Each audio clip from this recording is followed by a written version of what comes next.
Dry था। Woods अभिक्रिया का एक लिमिटेशन है। लिमिटेशन का मतलब क्या होता है? सीमा। मतलब जहां पर जो तुम चाहते हो वो उससे नहीं बना सकते। जैसे वुड्स अभिक्रिया से तुम बनाते क्या हो? एल्केन। ठीक है, एल्काइल हैलाइड की अभिक्रिया हम कराते हैं किससे? सोडियम धातु से। किसकी उपस्थिति में? ड्राई था। जब भी तुम एल्काइल हैलाइड लेते हो कितने लेते हो? दो। वही तो डबल हो जाते हैं ना।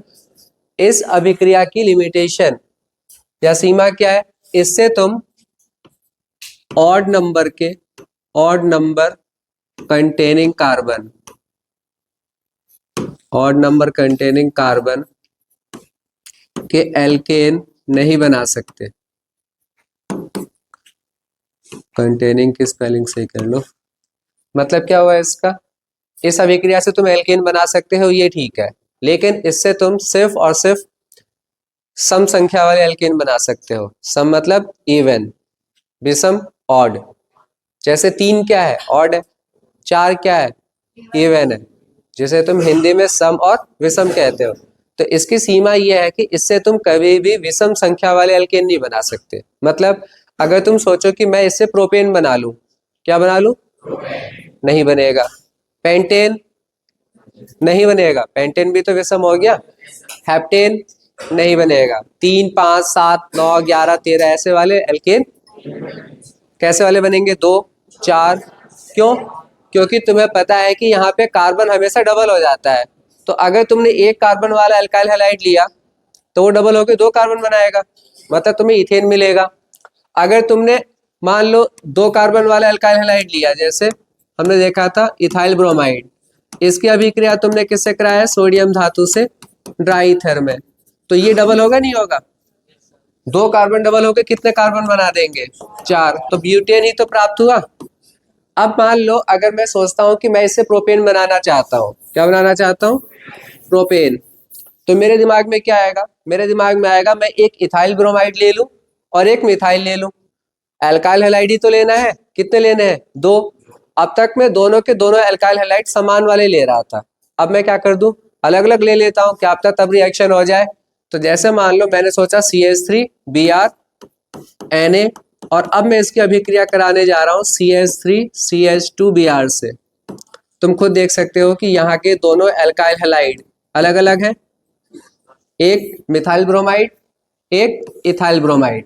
होगा क्या? यहाँ का Br, यहाँ का Br और यहाँ के 2 सोडियम आपस में 2NaBr बना देंगे। एक कार्बन और यहाँ के 2 कार्बन आपस में जुड़ जाएंगे और तुम्हें प्राप्त हो जाएगा प्रोपेन प्लस 2NaBr। तो तुम कहोगे सर अभी तो आप बता रहे थे कि इससे हम विषम संख्या वाले एल्केन नहीं बना सकते। ये तो बन गया, बना नहीं बना? लेकिन जब ये बनेगा तो इसके साथ में और भी चीजें बनेंगी। और क्या बनेंगी? इसके 2 मॉलिक्यूल्स आपस में अभिक्रिया करेंगे सोडियम से। और इस जब इसके, अब ऐसे सोच के देखो कि सिर्फ इसके ही 2 मॉलिक्यूल्स इससे अभिक्रिया कर रहे हैं तो क्या बनेगा? इथेन। देखो ना इसमें कितने कार्बन है? 1। और इसी के 2 मॉलिक्यूल्स आपस में रिएक्ट कर गए, जैसे नॉर्मल वुड्स अभिक्रिया होती है, तो इथेन ही तो प्राप्त होगा। अब जरा सोचो कि चलो इसने कर लिया, ऐसे ये भी तो करेगा। इसके साथ क्या दिक्कत है? इसके भी 2 मॉलिक्यूल्स आपस में अभिक्रिया करेंगे और तब तुम्हें फिर से क्या प्राप्त हो जाएगा? ब्यूटेन। कितने कार्बन है? 2। इसके डबल। तो यहाँ पे टोटल कितने उत्पाद मिले तुम्हें? 3। कैसे? एक वो जो तुम बनाने चले थे, प्रोपेन मिल गया, साथ में ब्यूटेन मिल गया और साथ में इथेन। कैसे कैसे मिला? दोबारा समझाता हूं। तुमने मिथाइल ब्रोमाइड, सोडियम और इथाइल ब्रोमाइड की अभिक्रिया करानी चाहिए, क्या बनाने के लिए? प्रोपेन। प्रोपेन बना। लेकिन ये तुम याद रखो कि जब तुम कोई, जैसे मैं कहता हूं कि तुमने मिथाइल ब्रोमाइड डाला और इथाइल ब्रोमाइड डाला, तो तुम कोई एक मॉलिक्यूल नहीं डालते हो, तुम लाखों करोड़ों मॉलिक्यूल्स डालते हो। अगर तुमने इथाइल ब्रोमाइड का एक ड्रॉप डाल दिया, एक बूंद डाल दी, तो उस बूंद के अंदर भी अरबों खरबों मिथाइल ब्रोमाइड होते हैं। ऐसे ये भी अरबों खरबों होंगे। तो क्या होगा कि पहले तो ये दोनों आपस में अभिक्रिया करेंगे, तुम्हें क्या मिल जाएगा? प्रोपेन। फिर इसके 2 मॉलिक्यूल्स आपस में भी तो अभिक्रिया करना स्टार्ट करेंगे, जैसे वो रिएक्शन होती थी। तो इसके 2 मॉलिक्यूल, जरा अब ये सब सोचना पड़ता है कि इसी के 2 मॉलिक्यूल जब सोडियम से अभिक्रिया करेंगे तो क्या प्राप्त होगा? ये देखो, एक कार्बन है ना इसमें, तो एक कार्बन का डबल, 2 कार्बन इथेन। इसके दो मॉलिक्यूल जब अभिक्रिया करना स्टार्ट करेंगे तो ब्यूटेन। तो टोटल तुम्हें यहाँ पे मिल कितने एल्केन्स रहे? 3। कितने मिले? तुम्हारे काम का एल्केन तो यही था ना, तुम्हें तो ये चाहिए था, लेकिन क्या ये अकेले मिला है? नहीं, तुम्हें पूरा का पूरा एक मिक्सचर मिल रहा है। क्या मिल रहा है? मिक्सचर का मतलब मिश्रण। तो इससे दिक्कत क्या है? दिक्कत है, बहुत बड़ी दिक्कत है। दिक्कत यह है कि ये जो प्रोपेन यहाँ से बना है ना, जिसको तुम बनाकर कुछ आगे इस्तेमाल करने की सोच रहे हो, इसको इन दोनों से अलग करना, किससे? इथेन से और ब्यूटेन से, बहुत ही मुश्किल काम होता है। किसी भी रिएक्शन को करना मुश्किल नहीं होता है। लैब के अंदर तुमने रिएक्शन किया, यौगिक तुम्हारा बन गया, उस यौगिक के साथ में और भी जो चीजें बनती हैं, उनसे उसको अलग करना मुश्किल होता है। कई बार रिएक्शन तो 1 घंटे में पूरी हो जाती है, लेकिन जो तुम्हारा मुख्य उत्पाद है उसको बाकी चीजों से अलग करने में कई दिन, कई हफ्ते लग जाते हैं।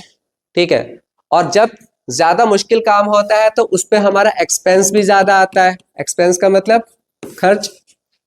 अब तुम कहोगे सर केमिस्ट्री में खर्च की बात कहाँ से आ गई? ये सारे कंपाउंड्स हैं तुम्हारे, इनसे आगे चल के हम मेडिसिन बनाते हैं, फर्टिलाइजर्स बनाते हैं, जो भी चीजें बनाते हैं। तो अब ऐसी बात है, जब किसी चीज को बनाने के लिए, उसको अलग करने के लिए काफी दिक्कत आ रही है, तो लेबर ज्यादा यूज होगी, ज्यादा एक्सपेंस होगा, तो वो कोई रिएक्शन अच्छी थोड़ी मानी जाएगी हमारे लिए।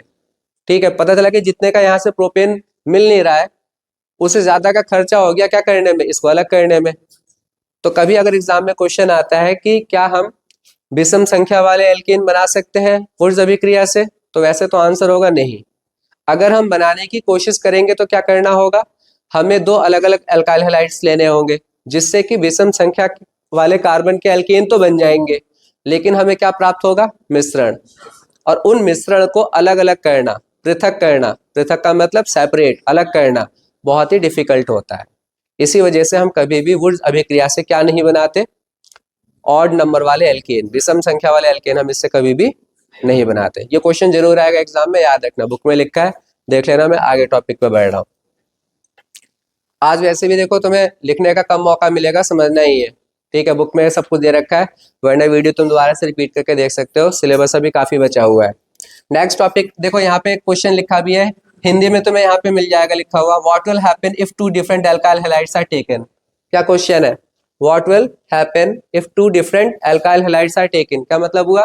क्या होगा अगर तुम 2 अलग अलग एल्काइल हैलाइड लोगे? कौन सी अभिक्रिया में? वुर्ज में। वही लिखोगे जब ही मैंने बताया कि अभिक्रिया करने के बाद हमें एल्केन का मिश्रण प्राप्त होगा। क्या प्राप्त होगा? जिनको पृथक करना, जिनको सेपरेट करना क्या होगा? मुश्किल होगा, डिफिकल्ट होगा, इसीलिए हम इस रिएक्शन को प्रेफर नहीं करेंगे। अब नेक्स्ट देखो, किससे बनाना है हमें एल्केन? From carboxylic acid. किससे बनाना है?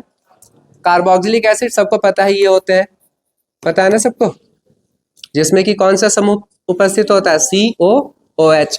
ठीक है, लेकिन तुम देखो इस अभिक्रिया का नाम है बच्चे डी कार्बोक्सिलेशन। क्या नाम है?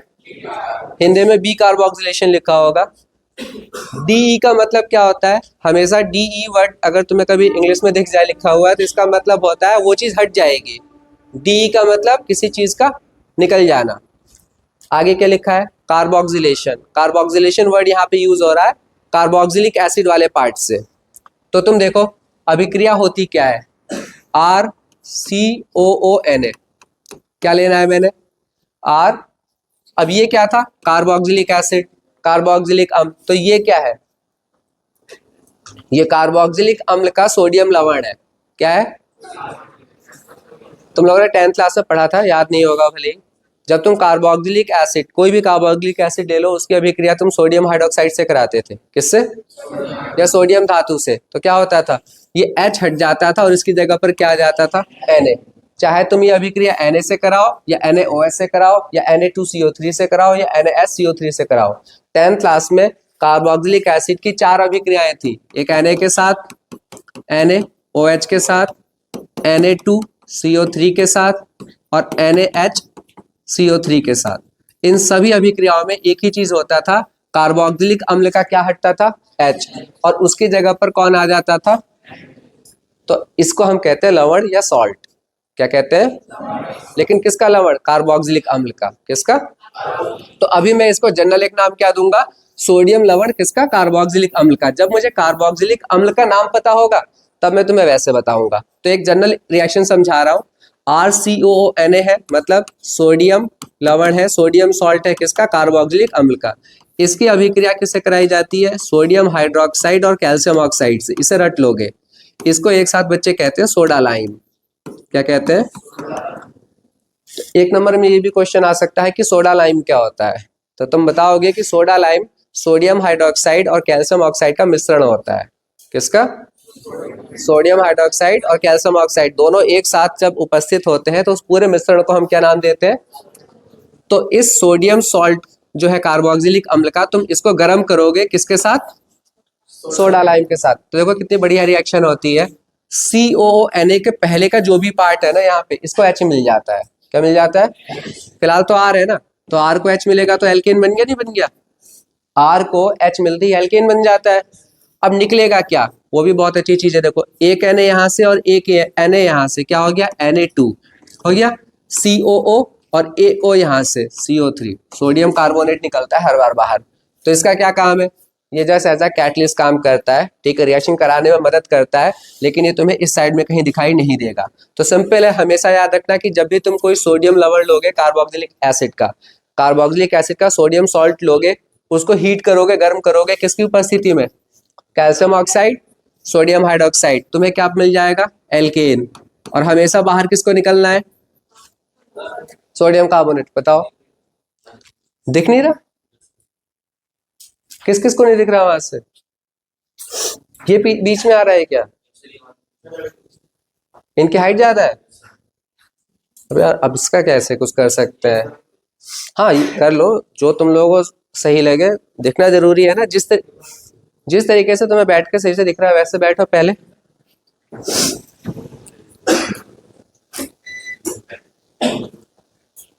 तो देखो इसका नाम मैंने क्या बताया था? डीकार्बोक्सिलेशन। समझ में आ रहा है क्यों नाम पड़ा है इसका? ये CO और Na पूरा बाहर निकल गया, और निकलने का मतलब कार्बोक्सिलिक एसिड वाला पार्ट बाहर निकला है, इसलिए इसका नाम क्या है? डीकार्बोक्सिलेशन। अब ये तो एक जनरल रिएक्शन थी। अब ध्यान से देखो, CH3 CH2 COONA, इसका नाम क्या रखूं मैं? तो पहला मेरा क्वेश्चन ये है कि ये जो सोडियम लवण है ये किस कार्बोक्सिलिक एसिड से बना होगा, उसका नाम बता दो। कितने कार्बन दिख रहे हैं तुम्हें इसमें? 3। तो 3 कार्बन का है तो कार्बोक्सिलिक एसिड होगा, और 3 कार्बन का कार्बोक्सिलिक एसिड प्रोपेनोइक एसिड होगा। कौन सा होगा? CH3 CH2 COH। मैंने यही तो किया होगा, मैंने इसके H को हटा के यहाँ पे क्या लगा दिया? तो मैं इसको पढ़ूंगा बच्चे सोडियम प्रोपेनोएट। सोडियम प्रोपेनोएट क्यों? प्रोपेनोइक एसिड से। 2 कार्बन होते इथेनोएट, 4 होते ब्यूटेनोएट। ठीक है, ये तुम्हारी खुद की फिर आगे की प्रैक्टिस है। तो इसका नाम क्या है? Sodium propanoate. ठीक है, अब मैंने इसकी रिएक्शन करानी किससे है? सोडियम हाइड्रोक्साइड और कैल्शियम ऑक्साइड, इसके साथ इसको गर्म कर देना है। क्या तरीका बताया था? COONA के पहले H लगा देना है। ठीक है, ये H यही वाला है जो यहाँ पे आके लग जाता है। तो तुम खुद देखो, CH3 है, CH2 को भी H मिल गया, क्या बन गया? CH3 CH3, और बाहर तो वही निकलेगा, सोचना ही नहीं है, Na2CO3। तो तुम एक और चीज देख सकते हो कि यहाँ पे तुम जितने भी कार्बन लेते हो ना एसिड में, उससे एक कार्बन कम हो जाता है। होता है नहीं होता है? कितने कार्बन थे इसमें? 3, बट आपको एल्केन कितने कार्बन का मिला? 2। तुम 4 कार्बन लोगे तो 3 कार्बन, मतलब मुझे अगर मीथेन बनाना है, क्या बनाना है? तो एथेनोएट लेना होगा, वो तुम्हारी किताब में दे रखा है। देखो ये CH3 CONA, NaOH और CO लिया, हीट किया, तो तुम्हें क्या प्राप्त हुआ? मीथेन। क्योंकि कार्बन इसमें कितने थे? 4, सॉरी 2, तो 1 कार्बन का मिला। क्या हम 1 कार्बन का एसिड ले सकते हैं कुछ बनाने के लिए? नहीं, 1 कार्बन का लोगे तो फिर मिलेगा ही क्या? एल्केन तो प्राप्त होगा ही नहीं ना। तो ये रिएक्शन कौन सी होगी तुम्हारी? डीकार्बोक्सिलेशन। क्लियर है? नेक्स्ट बढ़ते हैं आगे। अब ये बहुत इंपॉर्टेंट रिएक्शन है, क्या नाम है इसका? Kolbe electrolytic method. Kolbe electrolytic method. चलो इससे पहले इसको समझाऊं मैं, एक क्वेश्चन तो करवा ही लूं तुम लोगों से, इतनी भी कोई जल्दी नहीं है। ठीक है, CH3 CH2 CH3 CH2 COONA, मैंने ऐसा कोई कार्बोक्सिलिक एसिड तुम्हें दे दिया और तुमसे कह रहा हूँ कि तुम इसे हीट करो NaOH और कैल्शियम ऑक्साइड की प्रेजेंस में। बताओ जो एल्केन बनेगा उसका नाम क्या है?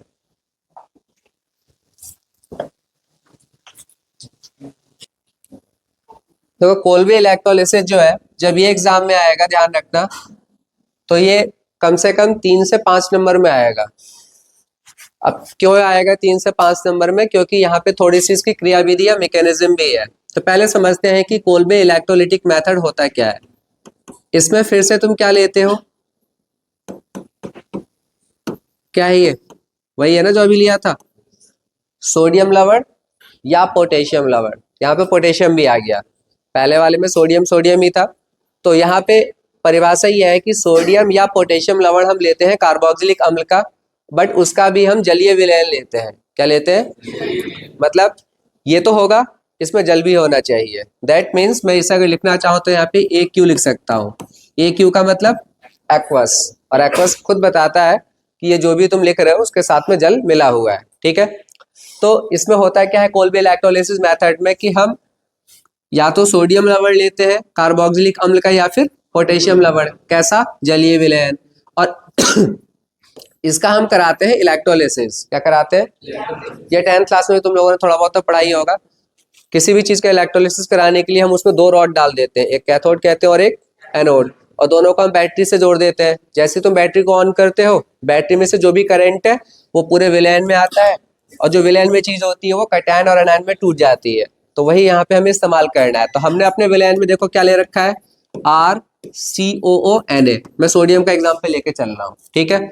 और साथ में इसमें और क्या है, H2O। तो जब मैं यहाँ पे 2 इलेक्ट्रोड्स लगाऊंगा, ठीक है, और इन इलेक्ट्रोड्स को मैं किससे जोड़ दूंगा? बैटरी से।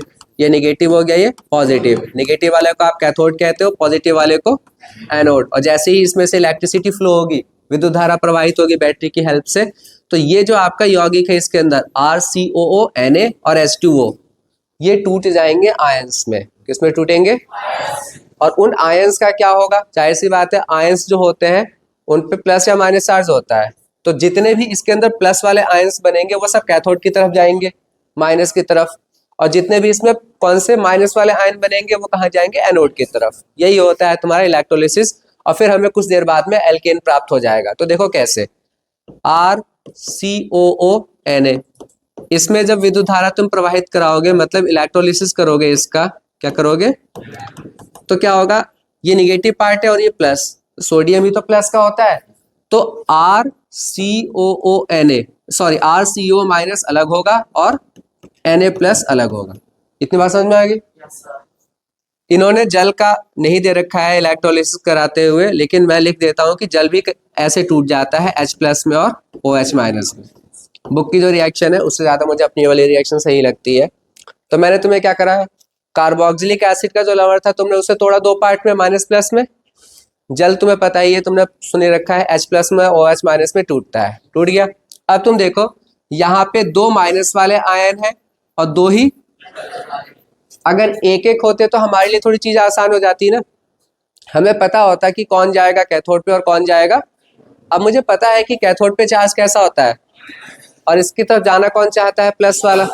बट प्लस वाले तो यहाँ पे 2 है ना बच्चे, H प्लस भी और कौन जाएगा, H प्लस। कैसे? ये बाकी तुम इलेक्ट्रोकेमिस्ट्री में पढ़ोगे, लेकिन तुम वैसे भी याद रखो कि सोडियम एक धातु है और धातु हमेशा इलेक्ट्रॉन देना चाहते हैं, लेना नहीं चाहते। तो ऑब्वियस सी बात है ये प्लस में रहना पसंद करेगा। H प्लस के साथ ऐसा नहीं है, ये कोई धातु नहीं है। तो जब कंपैरिजन करोगे, तुलना करोगे कि कौन इलेक्ट्रॉन लेने जाएगा, ये या ये, तो यही जाएगा। ये क्यों नहीं जाएगा? क्योंकि ये धातु है और धातु ज्यादातर इलेक्ट्रॉन देते हैं। अभी के लिए बता रहा हूँ ये देने और लेने वाला, वरना इलेक्ट्रोकेमिस्ट्री पढ़ने के बाद तुम इनके E0 होते हैं, पोटेंशियल्स होते हैं E0, उसकी मदद से पता कर लोगे कि कौन इलेक्ट्रॉन लेने जाएगा या नहीं जाएगा। चलो यहाँ पे हम समझ गए कि H प्लस जाएगा इलेक्ट्रॉन लेने। अब बात आती है कहाँ पे जाने की, एनोड पे। तो एनोड पे जाने के लिए भी 2 है यहाँ पे, एक RCOO माइनस और एक OH माइनस। तो यहाँ पे याद रखो, यहाँ पे कार्बोक्सिलेट जाता है, ये जाएगा कहाँ पर, एनोड पे। दोनों चीजें समझ में आ गई। एनोड पे कौन जाने वाला है, RCO माइनस, और कैथोड पे, तो फिर इन दोनों का क्या होगा, ये जुड़ जाएंगे आपस में। Na प्लस और OH माइनस वैसे भी एक साथ रहना पसंद करते हैं। Na प्लस और OH माइनस जुड़ के क्या बना देंगे, NaOH। अलग हो गए। हमारे काम की ये दोनों चीजें हैं, इनको देखते हैं, क्योंकि तुम्हें जो एल्केन मिलने वाला है ना वो इससे मिलने वाला है। इससे तुम्हें क्या प्राप्त होने वाला है, तो देखो अब मैं यहीं से आगे तुम्हें समझा रहा हूं। R C double bond O, O minus, ये बना था हमारा, ठीक है। और मैंने कहा कि ये कहाँ पे जाएगा, ये जाएगा बच्चे एनोड पे। कहाँ पे जाएगा, क्यों, क्योंकि इस पे खुद पे चार्ज क्या है, तो ये एनोड पे जा चुका है। अब वहां पे जाने के बाद इसके साथ क्या होगा वो मैं तुम्हें समझाने जा रहा हूँ। देखो इस ऑक्सीजन पे तुम्हें एक माइनस का चार्ज दिख रहा है, कोई बता सकता है तुम में से कि इस समय इस ऑक्सीजन के पास में कितने इलेक्ट्रॉन्स होंगे? दो। कैसे बच्चे बताओ, दो कैसे होंगे? ऑक्सीजन के आउटर मोस्ट में, बाहरी कोश में इलेक्ट्रॉन 6 होते हैं ना, वो तो सबसे पहले दिमाग में लाया करो तुम लोग जब भी मैं कुछ पूछता हूँ। 6 होते हैं, एक इसने बॉन्ड बना रखा है तो एक इस्तेमाल हो गए, बचे कितने? 5। 5 बचे ना। लेकिन तुम देखो इसके 5 इलेक्ट्रॉन, लेकिन अब इस पे चार्ज क्या है, माइनस का, तो इलेक्ट्रॉन्स कितने हो गए? लेकिन इसको समझने के लिए तुम यहाँ पे देखो, इस वाले पार्ट पे, ये इसके एक तो पहले ध्यान रखना है कि कितने मॉलिक्यूल्स भेजने हैं तुम्हें एनोड पे, 2। कितने भेजने हैं? तो इस समय इसके पास में जो टोटल इलेक्ट्रॉन्स है ना 6 है। तो सबसे पहले ये क्या काम करता है, एनोड पे जाने का सबसे पहला काम होता है कि जो फालतू के इलेक्ट्रॉन्स होते हैं किसी भी चीज के पास में, वो एनोड को दे देते हैं। वो कोई भी चीज एनोड पे या कैथोड पे क्यों जाती है बताओ? न्यूट्रलाइज होने। क्या होने? न्यूट्रलाइज होने का मतलब जो भी उस पर आवेश है वो खत्म हो जाए। इस पे इस समय आवेश कौन सा है, माइनस। किसकी वजह से आया, जो Na टूट के अलग निकला था। तो अगर मैं 2 कार्बोक्सिलेट को एनोड पे ले जाऊंगा तो दोनों माइनस चार्ज निकल जाएंगे और तुम्हें अब प्राप्त क्या होगा, RCOO, यही तो प्राप्त होगा। और बाहर क्या निकल गए, 2।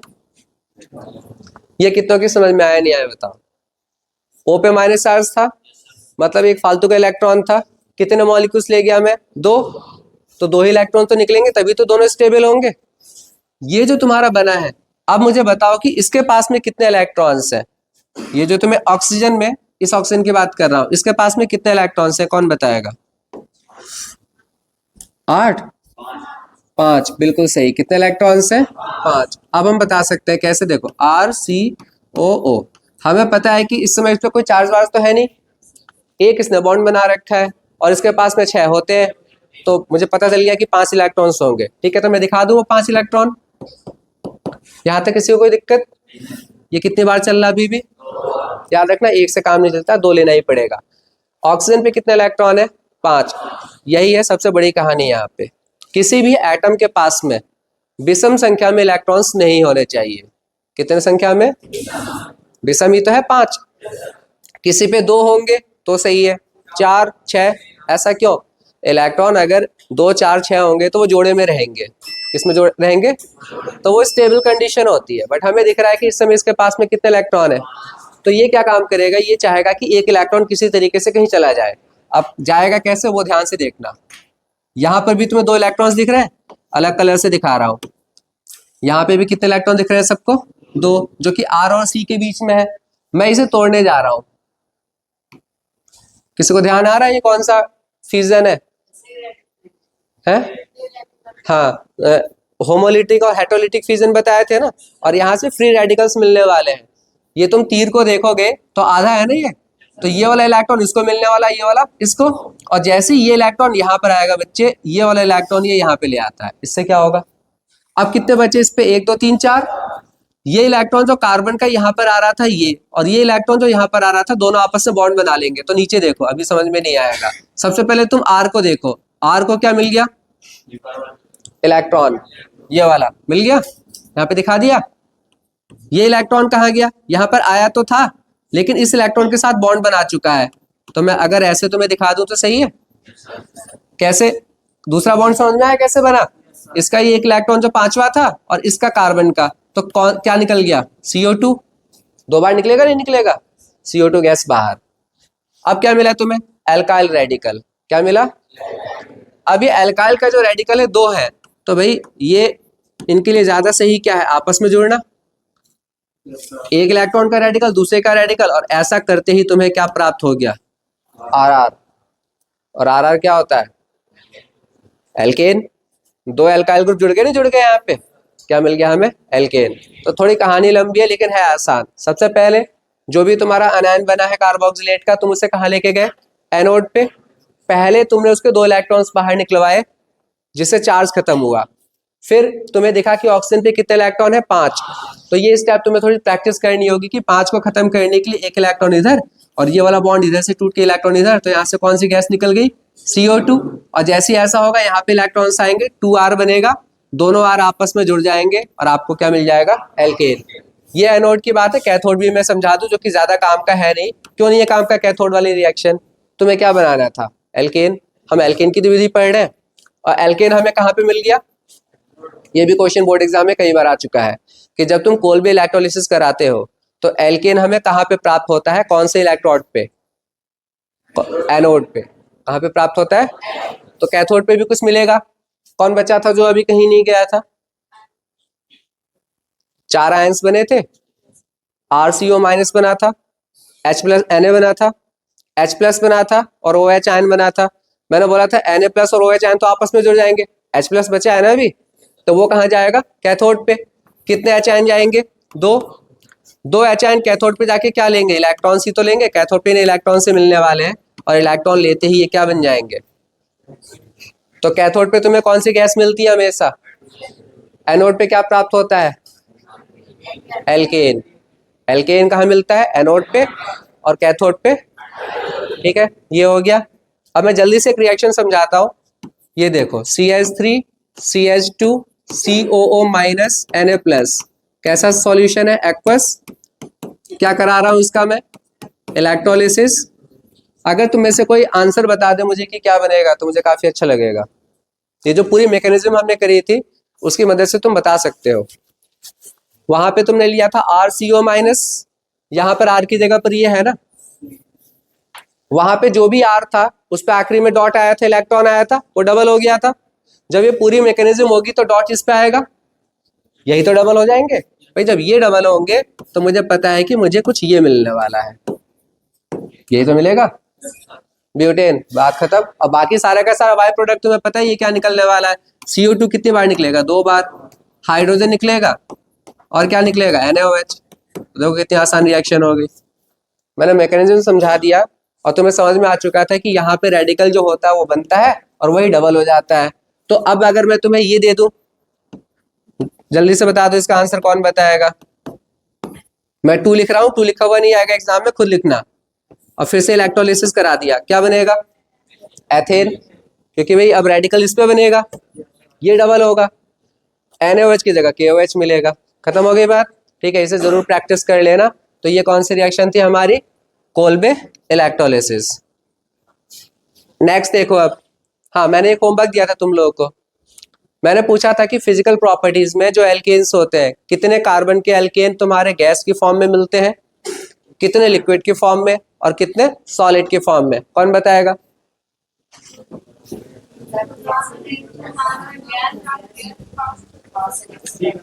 हाँ बताओ। C1 से लेके C4 तक के एल्केन गैस। बढ़िया। 5 नहीं, लिक्विड। ठीक, बढ़िया। ठीक है, तो बाकी जितने भी एल्केन्स बैठ जाओ, जिसमें 17 से ज्यादा कार्बन होंगे वो सारे के सारे एल्केन आपके किस फॉर्म में होंगे? सॉलिड। तो ये इनकी नॉर्मल बात हो गई। उसके बाद में जितने भी एल्केन्स होंगे तुम्हारे, क्या वो जल में विलय होंगे? जल में घुलेंगे या नहीं घुलेंगे? नहीं घुलेंगे। एल्केन जल में नहीं घुल पाते हैं। कभी तुमने देखा है कि पानी में मिट्टी का तेल डिजोल्व हो जाए? या पेट्रोल, पेट्रोल है, मिट्टी का तेल है, डीजल है, ये सब एल्केन्स होते हैं। क्या होते हैं ये हाइड्रोकार्बन्स होते हैं। तो कभी भी ये वाटर में डिजोल्व नहीं होते। क्यों नहीं होते? तो यहाँ पर थोड़ा सा समझ लो, डिटेल में तो 12th में ही बताऊंगा मैं। बच्चे, जो वाटर होता है ये पोलर होता है। कैसा होता है? मतलब ध्रुवीय। सबको पता है O पे चार्ज क्या होगा? माइनस, H पे प्लस, प्लस। ये सब इलेक्ट्रोनेगेटिविटी सबने पढ़ा है। एल्केन में क्या है? एल्केन में हर जगह कार्बन कार्बन है और उन पे हाइड्रोजन है। क्या इन पे कोई प्लस माइनस का चार्ज होता है? तो जब इन पे कोई प्लस माइनस का चार्ज नहीं है तो वो इसके प्लस माइनस से कैसे अट्रैक्ट होंगे? आकर्षित होने के लिए इन पे भी कोई ना कोई चार्ज होना चाहिए, या तो प्लस या वो है नहीं, तो जाहिर सी बात है ये इसके अंदर विलय। हमेशा एक टॉपिक चलता है, पोलर किसको डिसॉल्व करता है, पोलर को, और नॉन पोलर किसको डिसॉल्व करता है, मतलब जो जैसा होता है वैसे को ही अपने अंदर घोलता है। मतलब क्या हुआ, मिट्टी के तेल के अंदर डीजल घुल जाएगा, ठीक है, डिसॉल्व हो जाएगा, और पेट्रोल के अंदर भी डीजल तुम ऐड कर सकते हो, तुम्हें पता नहीं चलेगा कि क्या कहते हैं कहाँ कितना पार्ट पेट्रोल का है कितना डीजल का। क्यों? क्योंकि पेट्रोल भी कैसा हो गया, नॉन पोलर, डीजल भी कैसा हो गया, घुल जाएंगे दोनों आपस में। अल्कोहल, कोई बताएगा अल्कोहल जल में डिसॉल्व होगा नहीं होगा, ये तो सबको ही पता है, ठीक है। क्यों? क्योंकि O पे माइनस चार्ज आ गया, H पे प्लस आ गया, इसका प्लस इसका माइनस है, इसका माइनस इसका प्लस से, तो ये तो पोलर हो गया ना, इसलिए पानी में डिसॉल्व होगा। बट एल्केन जितने भी होते हैं तुम्हारे, सब कैसे होते हैं, नॉन पोलर, अध्रुवीय, इसीलिए वो जल में कभी भी नहीं घुलते। तो फिर वो कहाँ घुलेंगे, वो अध्रुवीय वाले में घुलेंगे। तो अध्रुवीय वाले हमारे पास कौन कौन से विलायक है, विलायक तो पता है ना सबको, सॉल्वेंट, जैसे पानी है, पानी को हम विलायक कहते हैं, मतलब सॉल्वेंट कहते हैं। क्यों? इसमें ज्यादा चीजें घुल जाती हैं। तो ये, लेकिन ये विलायक है कैसा, तो चलो तुम्हें एक याद हो गया, ध्रुवीय विलायक का एग्जाम्पल जो जल है। अब अध्रुवीय का तुम में से कोई एग्जाम्पल बताओ, एक ऐसा विलायक जो अध्रुवीय होता हो, क्योंकि उसी के अंदर एल्केन घुलेगा जाके। अध्रुवीय वैसे तुम्हें ज्यादा याद पता भी नहीं होंगे, बेंजीन है, टॉलीन है, हेक्सेन है, ठीक है, ये सब हाइड्रोकार्बन्स ही हैं, तो तुम्हें इनके नाम याद नहीं होंगे, लेकिन अब तो कम से कम याद कर लो। आगे फ्यूचर में तुमसे कोई पूछता है कि ऐसे किसी विलायक का उदाहरण दो, एग्जाम्पल दो जो नॉन पोलर है, जो या जिनमें एल्केन जाके घुल जाते हैं, तो तुम बता सको कि सर बेंजीन है, बेंजीन में एल्केन घुल जाता है, टॉलीन में घुल जाता है, हेक्सेन में, तो ये सब किसका एग्जाम्पल है, नॉन पोलर या अध्रुवीय के। और इसके अंदर कौन डिसॉल्व हो सकता है या होता है, एल्केन। पानी के अंदर होता है नहीं होता है, नहीं होता है। क्यों नहीं होता है? क्योंकि पानी ध्रुवीय है और एल्केन अध्रुवीय है, नहीं घुल सकते। बात समझ में आ गई? तो इतना काफी है यहाँ पे फिजिकल प्रॉपर्टीज में। अब जो हमारा नेक्स्ट टॉपिक है वो है कौन सी प्रॉपर्टी, केमिकल। केमिकल प्रॉपर्टी का मतलब बताओ, वह रासायनिक अभिक्रिया है, तो अब तुम्हें वही पढ़ना है, और इसमें से कुछ चीजें तुम्हारी जान पहचान की है जो तुमने 10th में पढ़ा था, लेकिन तुम्हें याद कुछ नहीं होगा, ये भी मुझे पता है, ठीक है। सबसे तो हेडिंग क्या हमारे पास यहाँ पे, केमिकल प्रॉपर्टीज। सबसे पहली अभिक्रिया क्या बच्चे, सब्स्टिट्यूशन, सब्स्टिट्यूशन रिएक्शन, जिसको आप क्या बोलोगे हिंदी में, प्रतिस्थापन अभिक्रियाएं। एनसीईआरटी में लिखे मिल जाएगा तुम्हें कौन सी अभिक्रियाएं, प्रतिस्थापन। सब्स्टिट्यूट वर्ड तो सुना होगा तुमने, सब्स्टिट्यूट गेम्स में तो बहुत इस्तेमाल होता है, कबड्डी का मैच हो या क्रिकेट का मैच हो, तुमने सुना होगा कि ये सब्स्टिट्यूट है, 11 खिलाड़ी हैं, 11 के अलावा भी 2-3 रहते हैं ना, वो सब्स्टिट्यूट होते हैं। सब्स्टिट्यूट का मतलब एक को चोट लगेगी दूसरा आ जाएगा उसकी जगह पर। कबड्डी में मान लो जितने प्लेयर है, एक को चोट लगे तो किसी और को तो रहना होगा ना, तो सब्स्टिट्यूट का मतलब ही होता है किसी को हटाकर वहां पर आना, मतलब तुमने पहले उसे हटाया फिर वहां पे तुम आ गए, तो उसको हम क्या कहते हैं, सब्स्टिट्यूशन। तो यहाँ पे क्या मतलब हुआ फिर सब्स्टिट्यूशन अभिक्रिया का, कि यहाँ पे कुछ हटेगा पहले और उसकी जगह पर कोई दूसरा अणु आके लग जाएगा। तो सब्स्टिट्यूशन रिएक्शन में जो सबसे पहला आपको पढ़ना हुआ है हेलोजिनेशन। क्या पढ़ना है? अब तुम खुद सोचो, मैंने कहा तुमसे कि हम सब्स्टिट्यूशन रिएक्शन पढ़ रहे हैं किसकी, एल्केन की, किसकी पढ़ रहे हो? अब भाई एल्केन में हमें पता है, जैसे मैं सबसे सिंपल एल्केन ले लेता हूँ मीथेन, और मैं चाहता हूं कि मीथेन में कोई अभिक्रिया हो, वो होगी कैसे? भाई मीथेन में कार्बन के साथ 4 हाइड्रोजन तो पहले से जुड़े हुए हैं, और मैं चाहता हूं कि इसमें आके क्लोरीन और जुड़ जाए। कौन जुड़ जाए? मतलब मैं क्लोरीन से इसको रिएक्शन करा रहा हूं। तो क्लोरीन, फ्लोरीन, ब्रोमीन, आयोडीन, ये सब क्या होते हैं, हेलोजन। और जब तुम कभी भी किसी एल्केन में किसी हेलोजन को जोड़ते हो, किसको जोड़ते हो, तो इस पूरी अभिक्रिया को हम हेलोजिनेशन कहते हैं, हिंदी में हेलोजिनीकरण। तो हेलोजिनेशन का मतलब समझ में आया, एल्केन में किसको जोड़ देना, और हेलोजन कौन कौन से हैं, fluorine, chlorine, bromine, iodine. Fluorine बहुत कम जोड़ोगे, 12th में जोड़ोगे तब बताऊंगा, अभी के लिए क्लोरीन, ब्रोमीन, आयोडीन से काम चला लो। हेलोजन जब भी तुम जोड़ते हो ना किसी एल्केन में, तो 2 तरीकों से जुड़ सकता है। पहला, सनलाइट, मतलब सूर्य का प्रकाश, या हीट करोगे।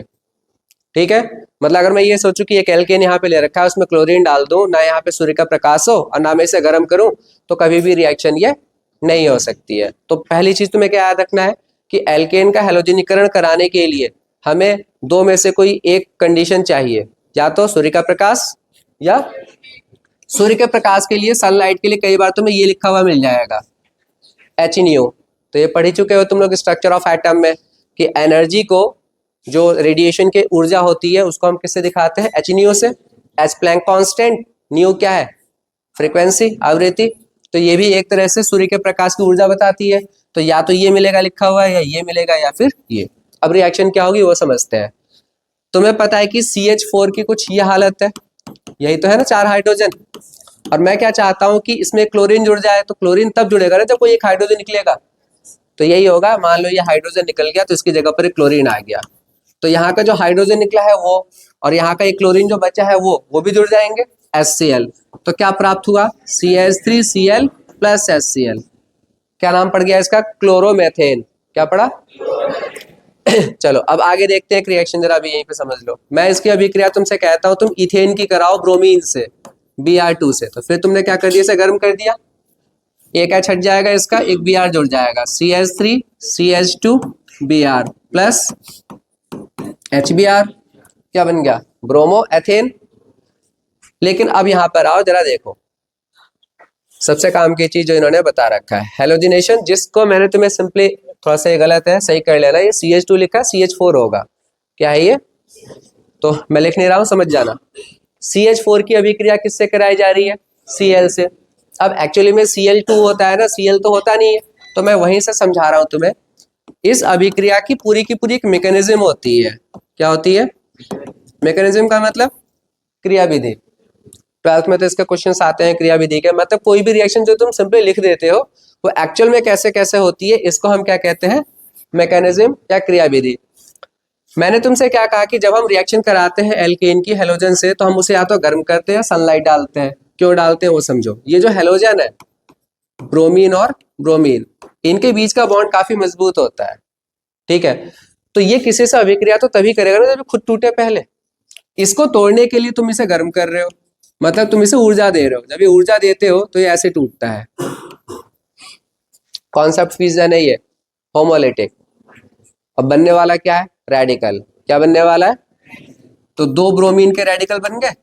बताओ, अब जब ये रेडिकल बन चुका है और मैं कह रहा हूं कि इसको अब रिएक्शन करना है मीथेन से। किससे करना है? तो जरा मीथेन का देखो क्या हालत है। मीथेन ऐसे है, और ब्रोमीन के जो दो रेडिकल बने हैं उसमें से किसी एक को ले आओ इसके पास में। इन्होंने ब्रोमीन की जगह पर क्या ले रखा है? क्लोरीन। एक ही बात है, मैं समझा रहा हूं। तो जब ये इसके साथ अभिक्रिया करने के लिए आता है तो देखो क्या होता है। ये दो इलेक्ट्रॉन्स दिख रहे हैं, ये टूट के इधर जाएगा, ये टूट के इधर, और ये इसको ले लेगा। तो अब क्या बना? ध्यान से देखो, CH3 रेडिकल HBr। या दूसरे तरीके से भी मैं कह सकता हूं कि चलो ऐसे नहीं दिखाता हूं मैंने क्या दिखाया, ये टूट के तो अलग हुए, ये भी अलग हुआ, ये Br तुम इसके साथ जोड़ दो तो CH3 को क्या मिल गया? CH3 को क्या मिल गया? Br। तो रेडिकल कौन सा बना? H का। ये H का रेडिकल यहाँ पे एक ब्रोमीन का जो रेडिकल था उससे जुड़ जाएगा। क्या बन जाएगा? HBr। बट फिर से ये रिएक्शन ऐसे ही आगे होगी। एक ब्रोमीन फिर से टूटेगा, किसमें? फिर से रेडिकल में।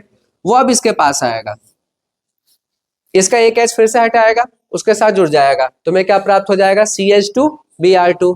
फिर एक बार और आएगा CHBr3। फिर एक बार और आएगा CBr4। मतलब कार्बन के पास में कितने हाइड्रोजन थे? 4। एक एक करके सारे हट रहे हैं। पहले स्टेप में एक हटा, एक क्लोरीन आया। दूसरे स्टेप में दूसरा हटा, दूसरा क्लोरीन। तीसरे में तीसरा हटा, चौथा हटा। लेकिन ये पूरी की पूरी अभिक्रिया हो कैसे रही है? मुक्त फ्री रेडिकल बनने से। क्या बनने से? तो एग्जाम में क्वेश्चन और आता है कि जो हेलोजिनेशन की जो अभिक्रिया है उसमें बनते क्या है? कार्बोकैटायन, कार्बो अनायन, या मुक्त मूलक? मुक्त मूलक। क्या बनते हैं? देख रहे हो ना, बार बार फ्री रेडिकल्स बन रहे हैं। तो बस ये याद रखना है। बाकी तुम्हें ये वाला स्टेप याद रख सकते हो तो कर लो, इसमें कोई दिक्कत नहीं। यहाँ से ऐसे कोई क्वेश्चन नहीं आएगा। लेकिन एक चीज और बता दूं जहां से क्वेश्चन एग्जाम में बनेगा। देखो, इस पूरी अभिक्रिया में तुमने देखा CH4 की रिएक्शन हमने किससे कराया, Cl2 से। मैं एक एक करके स्टेप समझा रहा हूँ। एक H इसका हटा, क्या बना, CH3Cl प्लस HCl। ये CH3Cl फिर से रिएक्शन करेगा किससे, Cl2 से। इसी की उपस्थिति में अब क्या बनेगा, CH2Cl2 फिर से क्या निकला, HCl। CH2Cl2 फिर से रिएक्शन करेगा किससे, Cl2 से, किसकी उपस्थिति में, अब क्या बनेगा, CHCl3 फिर से HCl। अभी भी एक H है ना, CHCl3 प्लस Cl2 HNO की प्रेजेंस में, अब क्या बन गया, CCl4 प्लस HCl। अब ये रिएक्शन आगे नहीं हो सकती है, क्यों, निकलने के लिए अब इसमें H कहाँ बचा है। इस कंपाउंड का नाम है क्लोरोफॉर्म, इसका नाम है कार्बन टेट्राक्लोराइड। क्या नाम है इसका। अब देखो होता क्या है, एग्जाम में एक बार पूछा गया था, ये IIT के पेपर का क्वेश्चन है, मैं बता रहा हूं कि ये दिया था कि जब हम मीथेन का क्लोरीनेशन कराते हैं या हेलोजिनेशन कराते हैं तो इन्होंने 4 यौगिक दिए थे। कहा था ये बनेगा ऑप्शन में, ये बनेगा CH3 बनेगा, ठीक है, और CH2Cl2 बनेगा। मतलब और भी ऑप्शन थे, ठीक है, और भी ऑप्शन थे, उसमें से एक ऑप्शन ये था। अब जब बच्चे के सामने ये क्वेश्चन आया कि मीथेन में रिएक्शन किससे करा रहे हैं हम, क्लोरीन से, तो बच्चे ने क्या पढ़ रखा है कि भाई एक एक करके H हटता रहता है और उसके साथ कौन जुड़ता रहता है, Cl। तो बच्चे को पता था ये तो बनेगा। उसे ये भी पता था कि आखिरी के चारों हाइड्रोजन हट जाएंगे तो ये भी बनेगा। भाई इसके भी बनने के चांस है, बनता ही है ये भी। ये CH3 इथेन, ये तो कहीं बन ही नहीं रहा था, लेकिन ये भी बनता है, ठीक है। तो ज्यादातर बच्चों ने गलत ही कर दिया था। अब ये कैसे बनता है, इसको मैं ऐसे समझा सकता हूँ तुम लोग को। पहला वाला स्टेप देखो, फिलहाल तुम्हारे लिए इतना जरूरी नहीं है, लेकिन थोड़ा सा दिमाग लगा लोगे तो कुछ चला नहीं जाएगा। मैंने क्या कहा था, सबसे पहले क्लोरीन टूटता है ना रेडिकल में। क्लोरीन किस में टूटा था, तो 2 क्लोरीन के रेडिकल बने थे। ये रेडिकल फिर किसके पास गया था, मीथेन के। अब यहां से ध्यान से देखो, तो ये एक रेडिकल इसके पास आया और इसने क्या काम किया, इसको भी रेडिकल में तोड़ा, इसको भी, और ये इसके साथ जुड़ गया। तो यहां से बना क्या, CH3 रेडिकल, क्या बना, और HCl। ऐसे CH3 के और भी तो रेडिकल्स बन रहे होंगे। तुम रिएक्शन को ऐसे मत देखो कि सिर्फ यही बन रहा है, ऐसे तो लाखों करोड़ों CH3 के रेडिकल्स भी बन रहे होंगे। कुछ CH3 के रेडिकल्स फिर किससे जुड़ रहे होंगे, Cl से, तो CH3Cl बन रहा होगा। लेकिन अगर एक CH3 का रेडिकल भी आपस में ही जुड़ गया, CH3 का रेडिकल किससे जुड़ गया, CH3 से, तो क्या इथेन नहीं बनेगा, बनेगा ना। तो एक पॉसिबिलिटी ये भी थी। जाहिर सी बात है IIT के क्वेश्चन ऐसे ही होते हैं ना, उन्हें बहुत सारे बच्चों को फिल्टर भी तो करना है। तो जाहिर सी बात है जिस बच्चे ने बिल्कुल डिटेल में ध्यान से समझा होगा उसने इसी पे ऑप्शन पे टिक लगाया होगा, जिसमें कि क्या है तुम्हारे पास, इथेन, ठीक है। तो ओवरऑल एग्जाम में अब कोई सा भी क्वेश्चन आए तुम कर सकते हो, ये रिएक्शन करके दिखा दो मुझे। हाँ, एक और रिएक्शन समझा दो तुम्हें। ये अगर मैं तुमसे कहता हूँ कि तुम इसमें रिएक्शन कराओ ब्रोमीन से, तो तुम्हें बहुत सारे नहीं करने कि तुम हर बार हाइड्रोजन हटाओगे, वो सिर्फ मीथेन के लिए ही होता है कि तुम उसके 4 बार रिएक्शन करके एग्जाम में दिखा देना। बाकी किसी का भी आता है ना तो तुम 1 या 2 यौगिक ही बनाओगे। कितने, अब 1 बनेंगे या 2 कैसे पता। सबसे पहले हम इसको देखते हैं, प्रोपेन को। प्रोपेन की अभिक्रिया तुम्हें किससे करानी है, ब्रोमीन से, सनलाइट की उपस्थिति में। तो तुम समझ गए कि हेलोजिनेशन होगा। ये 1 डिग्री का है, ये 2 डिग्री का, और ये, तो जितने डिग्री के कार्बन होते हैं उतने डिग्री के यौगिक बनते हैं, या उतने ही बनते हैं। तो एक बार तुम यहाँ का H हटा के यहाँ पे Br लगाओ तो क्या बनेगा, CH3 CH2 CH2 Br। और एक बार तुम यहाँ का H हटा के 2 डिग्री वाले का यहाँ पे Br लगा दो, प्लस, सॉरी यहाँ पे क्या आ जाएगा, CH3, और प्लस में क्या दिखा दो, HBr। अब कुछ बच्चों के दिमाग में आएगा कि सर यहाँ पे तो आप लिखते हो Br2, क्या लिखते हो, और Br 1 2 3 इस्तेमाल कर लिए। कितने ब्रोमीन थे, ये एक बार था, कितनी बार बना दिया इसको, 2 बार। तो ऑर्गेनिक रिएक्शंस को हम बैलेंस नहीं करते हैं। पहले दिमाग में बात फिट कर लो कि ऑर्गेनिक रिएक्शन को हमें संतुलित नहीं करना होता है। अगर 1 से 10 बन रहे होंगे तो तुम 10 बार बनाओगे। तुम यहाँ पे ब्रोमीन लेके तुम ब्रोमीन इधर कितनी बार भी इस्तेमाल कर सकते हो। ये बना तुम्हारा, इसका नाम क्या होगा, 1 ब्रोमोप्रोपेन, इसका नाम 2 ब्रोमोप्रोपेन। क्वेश्चन ये आता है कि इन दोनों में अधिक मात्रा में कौन सा बना होगा। दोनों समान मात्रा में बिल्कुल भी नहीं बनेंगे, एक ज्यादा बना होगा एक कम। तो कौन सा ज्यादा बनेगा, 1 ब्रोमोप्रोपेन या 2, उधर 1। देखो अब इसको हम कैसे पता करते हैं, रटने की कोई जरूरत नहीं है, मुक्त मूलक सबने पढ़ा है ना। तुमने ये भी पढ़ा है कि वहां पर मुक्त मूलक का एक स्टेबिलिटी का ऑर्डर था, सबसे ज्यादा स्टेबल 3 डिग्री का होता था मुक्त मूलक, फिर 1। तो जैसे उनका मुक्त मूलक स्टेबल होंगे उसी के हिसाब से यौगिक बनेगा। यहाँ पे 2 प्रकार के मुक्त मूलक बनेंगे, एक 1 डिग्री का जिससे ये यौगिक बना है और एक 2 डिग्री का जिससे ये बना है। तो ये ज्यादा बनेगा ना, क्यों? क्योंकि 2 डिग्री का जो फ्री रेडिकल होता है वो ज्यादा स्टेबल होता है, तो उसका यौगिक भी ज्यादा मात्रा में बनेगा। जो ज्यादा स्टेबल है वही चीज तो ज्यादा बनेगी ना। तो ये कहलाएगा क्या तुम्हारा मेजर, और ये क्या कहलाएगा माइनर। माइनर का मतलब जो कम मात्रा में बनता है मुख्य, मेजर को तो मुख्य यही कहते हैं हिंदी में, माइनर वाले का ध्यान नहीं आ रहा हो तुम लोग देख लेना। अब एक रिएक्शन दे रहा हूं, उसे मुझे करके दिखा दो, फिर आगे बढ़ते हैं।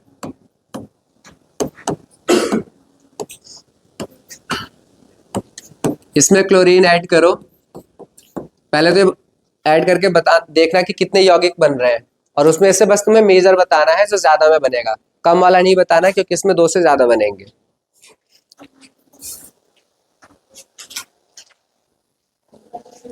इसमें पहले देखो कितने टाइप के कार्बन है, 1 degree, 2 degree, 3 degree, 1 degree, 1 degree, सही है।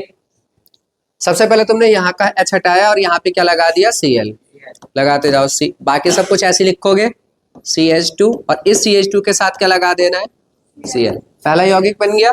फिर आप इसका हटाओ तो बाकी सब ऐसे ही रहेंगे, और सिर्फ इसका एक H हट के इसकी जगह पर क्या लगा देना है Cl। यहाँ तक समझ में आ रहा है सबके? अभी तुमने यहाँ का H हटाया और यहाँ का, अब इसका भी तो हटाओगे, तो ये तीसरा बना लो, मैं यहाँ पे बना देता हूँ CH3, C के ऊपर क्या आ गया Cl, CH3, CH2, CH3। अब कहाँ का बनाए? अब तुम कहोगे सर अब तो कहीं बचा ही नहीं है, 1 डिग्री का था हटा दिया, ये भी 1 डिग्री का है, लेकिन ये 1 डिग्री का जो है और ये जो 1 डिग्री का है ये एक जैसे है, ये अलग था, तो इन दोनों में से किसी एक का H निकलेगा। अभी मैं समझा रहा हूँ क्यों। तो मान लो मैंने यहाँ का निकाल दिया, तो CH2 के ऊपर क्या लगा दिया Cl, बाकी सब ऐसे ही रहेगा। कितने यौगिक बने टोटल? 4। दोबारा देखो कैसे, कलर से बता रहा हूँ मैं डिफरेंट। सबसे पहले हमने यहाँ का एक H हटा के यहाँ पे Cl लगाया, यहाँ का H हटा के यहाँ पे Cl लगाया, यहाँ का H हटा के यहाँ पे Cl लगाया, और फिर ये दोनों एक जैसे हैं, तो यहाँ का H या यहाँ का कहीं का भी तुम हटा सकते हो, मैंने यहाँ का हटा के यहाँ पे लगा दिया, इसे ऐसे ही छोड़ दिया। कैसे पता कि सर ये दोनों एक जैसे हैं? मान लो किसी बच्चे को कंफ्यूजन हो रहा है, तो तुम ऐसा करो, तुम इसका भी हटा दो, उस बच्चे ने इसका भी H हटा दिया, तो उसको तो अब ऐसे ही छोड़ेगा नहीं, CH3 CH, इसने यहाँ पे क्या लगा दिया Cl, बाकी सब ऐसे ही रहेगा।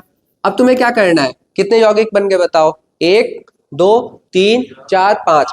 ये मैं उस बच्चे की बात कर रहा हूँ जिसको नहीं पता था कि ये दोनों एक समान है, उसने 5 बना लिए। अब तुम क्या करोगे? तुम करोगे इनकी IUPAC नेमिंग। क्या करोगे? इसका जब तुम नाम करोगे तो 1 पे क्लोरो है, 1 क्लोरो, 1 2 3, 3 पे मिथाइल शॉर्ट में लिख रहा हूं, और 4 कार्बन है ब्यूटेन, ये नाम आएगा। इस पे आ जाओ, 2 पे क्लोरो, इधर से आएगा ना 1 2, 3 पे मिथाइल, 2 क्लोरो 3 मिथाइल ब्यूटेन, इसकी बताओ नाम क्या होगा? 2 पे इधर से करोगे तो 2 पे ही क्लोरो है, 2 पे ही मिथाइल ब्यूटेन, सही है। इसका नाम बताओ, 1 क्लोरो 2 मिथाइल ब्यूटेन, इसका नाम बताओ। अब यहां से नंबरिंग कर लोगे, 1 2 3 4, 1 क्लोरो 2 मिथाइल ब्यूटेन, सेम आया नहीं आया दोनों? जैसे सेम आ जाए एक को हटा दो, हटा दिया, बचे 4। क्या इनमें से किसी के नाम एक जैसे आए हैं बताओ? भाई नहीं आए, तो ये 4 यौगिक बनेंगे, यहाँ पे 4 ही बनेंगे ना, 4 बनेंगे।